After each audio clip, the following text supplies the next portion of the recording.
আজ আমরা টেক্সটাইল সেক্টরের বর্তমান সময়ের 5টি হাই পারফর্মিং স্টক নিয়ে আলোচনা করব। যে 5টি স্টক আজকের আলোচনায় কভার করব সেগুলো হলো ইটিএল, মালেক স্পিনিং, মুন্নু ফেব্রিক, আলিফ ইন্ডাস্ট্রিজ লিমিটেড এবং কাটলি টেক্সটাইল। আলোচনাটি শুরুতেই সবাইকে রিকোয়েস্ট করব ডিসক্লেমার অংশটি আপনারা ভালো করে পড়ে নেবেন। পুঁজিবাজার ঝুঁকিপূর্ণ। আপনার কোনো পার্সোনাল বাই এবং সেলের কারণে আপনি যদি ক্ষতিগ্রস্ত হয়ে থাকেন সে দায় স্টক অবজার্ভার বহন করবে না। আজ দিন শেষে টেক্সটাইল সেক্টরে টার্নওভার হয়েছে প্রায় 107 কোটি টাকা এবং টার্নওভারের দিক থেকে সেক্টরটি বর্তমানে দ্বিতীয় অবস্থানে রয়েছে। এছাড়া টেক্সটাইল সেক্টর বর্তমানে স্লো হয়ে যাওয়ার একটি কারণ হলো ডে চার্টে 50 এক্সপোনেনশিয়াল মুভিং অ্যাভারেজে রেসিস্ট্যান্স ফেস করছে এবং এই জোন থেকে রিজেক্ট হচ্ছে। 50 এক্সপোনেনশিয়াল মুভিং অ্যাভারেজের রেসিস্ট্যান্স লাইনটি রয়েছে 40.1-এ, বর্তমানে অবস্থান করছে 39.7 এবং সাপোর্ট নিচ্ছে 20 এক্সপোনেনশিয়াল মুভিং অ্যাভারেজের সাপোর্ট লাইন এবং এই সাপোর্ট লাইনটি রয়েছে 39.4-এ। আশা করা যায় সেক্টরটি 40.1-এর উপর ঘুরে দাঁড়াতে সক্ষম হলে সেক্টরটি গতিশীল হবে এবং 43 পর্যন্ত শর্ট টার্ম টার্গেট সেট করা যায়। এখন ডে চার্টে তুলে ধরছি ইটিএলের বর্তমান অবস্থান। ইটিএল রিসেন্টলি 15.5 থেকে সাপোর্ট নিয়ে আপ টু 17.8 পর্যন্ত প্রাইস অ্যাকশন করে এবং 17.8 থেকে রিজেক্ট হয়ে পরপর 3টি বেয়ারিশ ক্যান্ডেল আমরা লক্ষ্য করছি। পরপর 3 দিন ধরে এটি কারেকশনের মধ্য দিয়ে যাচ্ছে। ইটিএলের জন্য একটি গুরুত্বপূর্ণ সাপোর্ট পয়েন্ট হলো 16.2। এখানে রয়েছে ডে চার্টে 20 এক্সপোনেনশিয়াল মুভিং অ্যাভারেজের সাপোর্ট লাইন। এছাড়া আমরা যে ট্রেন লাইনটি ড্র করেছি, যে চ্যানেলটি ড্র করেছি, লোয়ার ব্যান্ড সাপোর্টটি রয়েছে 16.3-তে। সো ইটিএলের জন্য কালকের দিনটি হবে একটি চ্যালেঞ্জিং ডে। কোনো কারণে যদি এই চ্যানেল থেকে নিচে নেমে যায়, যদি চ্যানেল ব্রেকডাউন করে তাহলে স্টকটি স্লো হয়ে যেতে পারে। এছাড়া মান্থলি চার্টে যদি আমরা ইটিএলের অবস্থান দেখি, মান্থলি চার্টে ইটিএলের অল টাইম হাই ছিল 20.2 আর কি রেসিস্ট্যান্স আমরা সেট করছি 19, কারণ মান্থলি চার্টে বেশিরভাগ ক্যান্ডেল আমরা লক্ষ্য করছি 19 থেকে রিজেক্ট হয়েছে। সো ইটিএলের জন্য কি রেসিস্ট্যান্স লাইন হবে 19 এবং এই জোনটিকে চেস করে কিছুটা রিট্রেস করে বর্তমানে 16.5-এ অবস্থান করছে। এছাড়া বর্তমান ট্রেন্ডটি কিন্তু পাওয়ারফুল একটি ট্রেন্ড। অতীতে যে কোনো সময়ের তুলনায় বেশি ভলিউম নিয়ে এই ট্রেন্ডটি ক্রিয়েট হয়েছে এবং এই ট্রেন্ডটি যথেষ্ট শক্তি রাখে 19 এই যে রেসিস্ট্যান্সটি, কি রেসিস্ট্যান্স আমরা মেনশন করছি, এই রেসিস্ট্যান্সটিকে ব্রেক করে একটি নিউ হায়ার হাই ক্রিয়েট করার। এই রেসিস্ট্যান্স পয়েন্টটিকে ব্রেক করলে ইটিএল আপ টু 26 পর্যন্ত প্রাইস অ্যাকশন করতে পারে।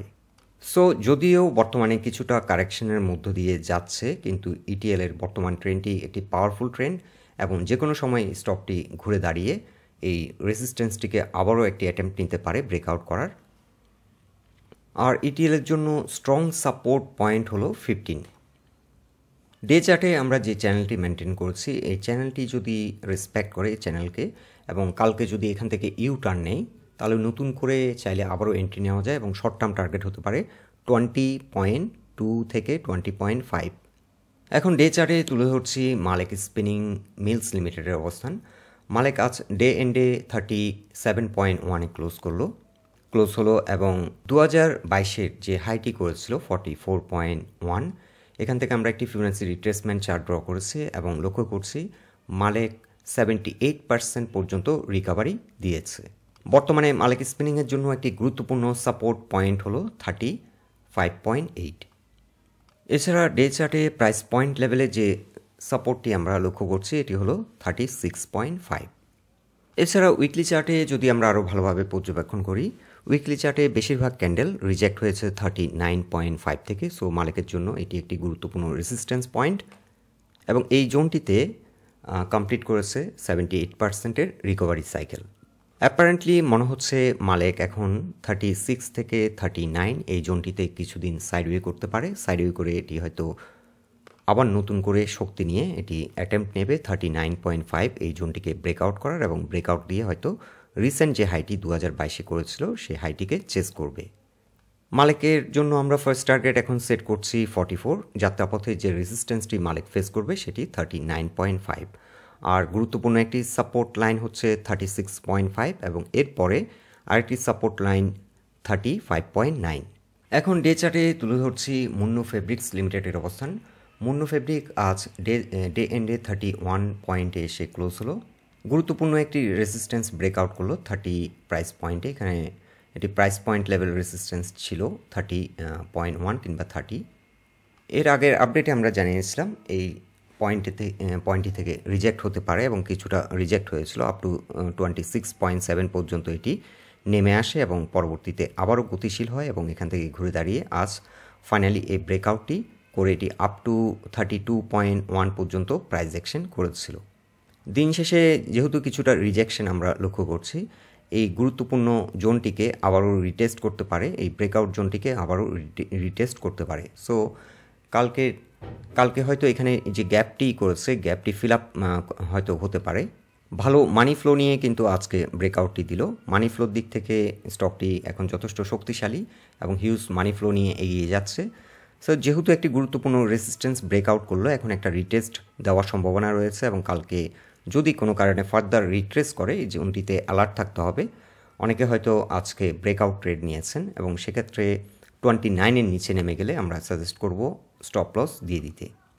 সো কালকে দুটো পসিবিলিটি, স্টকটি 30 এই জোনটিকে রিটেস্ট করে আবারও ইউটার্ন নিতে পারে এবং ইউটার্ন নিলে চাইলে নতুন করে ট্রেড নেওয়া যায় এবং সেক্ষেত্রে মুন্নু ফেব্রিকের ক্ষেত্রে আমরা টার্গেট সেট করব 37। ব্রেকআউট ট্রেডের ক্ষেত্রে যে বিষয়গুলো গুরুত্বপূর্ণ সেগুলো হচ্ছে ভলিউমের ধারাবাহিকতা ঠিক আছে। সো এই স্টকটি অ্যাপারেন্টলি মনে হচ্ছে এটি একটি ট্রু ব্রেকআউট। এরপরও আরও 2-1 দিন অবজার্ভ করা দরকার, যেহেতু একটা রিটেস্টের ব্যাপার থাকতে পারে। যদি রিটেস্ট করে এবং রিটেস্ট সাকসেসফুল হয়, চাইলে নতুন করে এন্ট্রি নেওয়া যেতে পারে। এছাড়া মুন্নু ফেব্রিকের ক্ষেত্রে একটি ইমিডিয়েট রেসিস্ট্যান্স হলো 32.4। আজ 30.2 কিংবা 1 পর্যন্ত প্রাইস অ্যাকশন হলো, এরপর কিছুটা রিজেকশন আমরা লক্ষ্য করছি। 32.5-এ যে রেসিস্ট্যান্স পয়েন্টটি আমরা মেনশন করছি, এই রেসিস্ট্যান্স পয়েন্টে কিন্তু খুব একটা ভলিউম নেই। যে পয়েন্টটি চ্যালেঞ্জিং সেটি হচ্ছে 30। এই জোনটি হচ্ছে চ্যালেঞ্জিং জোন, কারণ এই জোনটিতে একসময় হিউজ ভলিউমে লেনদেন হয়েছিল এবং এই পয়েন্টটি ব্রেকআউট করে আজকে কিছুটা উপরে অবস্থান করছে। সো ইন শর্ট, মুন্নু ফেব্রিকের ক্ষেত্রে আমরা ফার্স্ট টার্গেট সেট করছি 37। কালকে যদি 30 পর্যন্ত রিট্রেস করে এটি ইউটার্ন নেয়, চাইলে নতুন করে 31+ এন্ট্রি নেওয়া যায় আর স্টপ লস হবে বিলো 29। এখন উইকলি চার্টে তুলে ধরছি আলিফ ইন্ডাস্ট্রিজ লিমিটেডের বর্তমান অবস্থান। আলিফ আজ দিন শেষে 94.5-এ ক্লোজ হলো এবং গুরুত্বপূর্ণ একটি রেসিস্ট্যান্স জোনে অবস্থান করছে। 96.3 হলো আলিফের জন্য কি resistance point. So next trading সেশনে এই রেসিস্ট্যান্স পয়েন্টটিকে চেস করবে এবং ব্রেকআউট নেওয়ার একটা অ্যাটেম্প্ট নিতে পারে। আজ 95.6 পর্যন্ত প্রাইস অ্যাকশন করলো। আমরা যে ফার্স্ট টার্গেটটি সেট করেছিলাম আলিফের জন্য 95, সে টার্গেটটি অ্যাচিভ করলো এবং এখন লক্ষ্য রাখতে হবে এটি ব্রেকআউট দিচ্ছে কিনা। আলিফ যদি ব্রেকআউট দিতে সক্ষম হয়, চাইলে আমরা 97 কিংবা 98-এ আমরা একটি ব্রেকআউট ট্রেড নিতে পারি এবং সেক্ষেত্রে 120 থেকে 130 পর্যন্ত স্টকটি প্রাইস অ্যাকশন হতে পারে। সো আমরা 120 থেকে 125 ফার্স্ট টার্গেট সেট করব। যদি ব্রেকআউট দিতে সক্ষম হয় 97+-এ আমরা এন্ট্রি সাজেস্ট করছি এবং স্টপ লস হবে বিলো 96। বর্তমানে ভালো ভলিউম নিয়ে আলিফ ইন্ডাস্ট্রিজ এগিয়ে যাচ্ছে এবং অ্যাপারেন্টলি মনে হচ্ছে 96.3 এই জোনটিকে ব্রেকআউট দিতে সক্ষম হবে। আর এই ব্রেকআউটটি যদি সাকসেসফুলি দেয়, তাহলে আলিফ ইন্ডাস্ট্রিজ লিমিটেডের গন্তব্য হতে পারে 133, তার অল টাইম হাই। এই অল টাইম হাইটিকে হয়তো চেস করবে। এছাড়া উইকলি চার্টে আরও ভালোভাবে লক্ষ্য করলে দেখা যাচ্ছে এখানে একটি cup and handle pattern create হচ্ছে এবং এটি 97-এর উপর যদি ঘুরে দাঁড়াতে সক্ষম হয়, এখানে cup and handle pattern create হবে এবং কাপ অ্যান্ড হ্যান্ডেল প্যাটার্নের আন্ডারে আসলে স্টকটির গন্তব্য হতে পারে আপ টু 142। বর্তমান সময়ে টেক্সটাইল সেক্টর একটি হাই পারফর্মিং স্টক আলিফ ইন্ডাস্ট্রিজ লিমিটেড। সো এই স্টকটিকে চাইলে ওয়াচ লিস্টে রাখা যেতে পারে এবং যারা ইন্টারেস্টেড চাইলে ব্রেকআউট ট্রেড নিতে পারেন যদি স্টকটি সাকসেসফুলি ব্রেকআউট করে। এখন ডে চার্টে তুলে ধরছি কাটলি টেক্সটাইলের বর্তমান অবস্থান। কাটলি টেক্সটাইল আজ দিন শেষে 18.6-এ ক্লোজ হলো। এটি গুরুত্বপূর্ণ রেসিস্ট্যান্স ব্রেকআউট করলো 18.6-এ, 18.8-এ ক্লোজ হলো এবং 18.6-এ ছিল একটি গুরুত্বপূর্ণ রেসিস্ট্যান্স। এই রেসিস্ট্যান্সটিকে ব্রেকআউট করে কিছুটা উপরে অবস্থান করছে। 18.6 বর্তমানে স্টকটির জন্য একটি গুরুত্বপূর্ণ সাপোর্ট পয়েন্ট এবং এর পরের যে সাপোর্টটি সেটি রয়েছে 17.8-এ, 20 এক্সপোনেনশিয়াল মুভিং অ্যাভারেজের সাপোর্ট পয়েন্ট এবং এই পয়েন্ট থেকে সাপোর্ট নিয়ে আজ ঘুরে দাঁড়ালো এবং স্টকটি নতুন করে যদি আমরা এন্ট্রি নিই, সেক্ষেত্রে 23 পর্যন্ত আমরা টার্গেট সেট করতে পারি। বর্তমানে হিউজ মানি ফ্লো নিয়ে স্টকটি সামনের দিকে এগিয়ে যাচ্ছে এবং অ্যাপারেন্টলি মনে হচ্ছে এটি তার যে একটি গুরুত্বপূর্ণ সাপোর্ট পয়েন্ট ছিল 23.7, এই সাপোর্টটি ব্রেকডাউন করার কারণে এটি এখন রেজিস্ট্যান্সে পরিণত হয়েছে। সো এই রেজিস্ট্যান্সটিকে চেস করবে এবং কামব্যাক করার চেষ্টা করবে। কাটলি টেক্সটাইলসের জন্য আমরা ফার্স্ট টার্গেট সেট করছি 23, আর কেটিএলের গুরুত্বপূর্ণ সাপোর্ট পয়েন্টই রয়েছে 20 এক্সপোনেনশিয়াল মুভিং অ্যাভারেজের সাপোর্ট লাইন, সেটি 17.9-এ বর্তমানে অবস্থান করছে।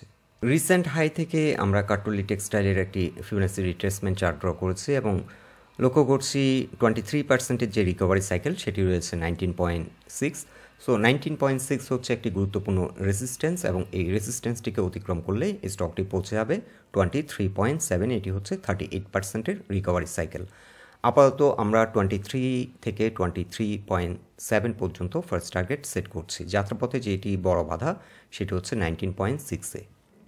বন্ধুরা, টেক্সটাইল সেক্টরের এই 5টি স্টক নিয়ে এটাই ছিল আমাদের আজকের অবজারভেশন। আলোচনাটি যদি আপনাদের ভালো লেগে থাকে অবশ্যই পোস্টটিকে লাইক দিন, আর আমাদের সাথে থাকার জন্য আপনাদের অসংখ্য ধন্যবাদ।